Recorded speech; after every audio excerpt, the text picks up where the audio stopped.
भारताची आगामी जनगणना आता कागदावर नाही तर मोबाईलवर होणार आहे.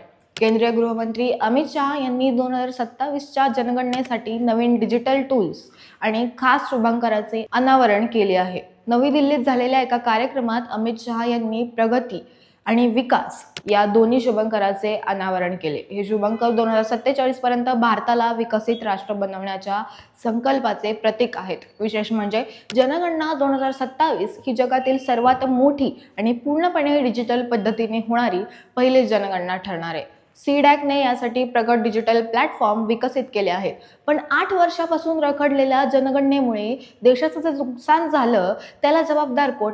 आणि ज्या देशात आजही लाखो लोकांकडे इंटरनेट नाही तिथं ही जनगणना अचूक कशी ठरेल?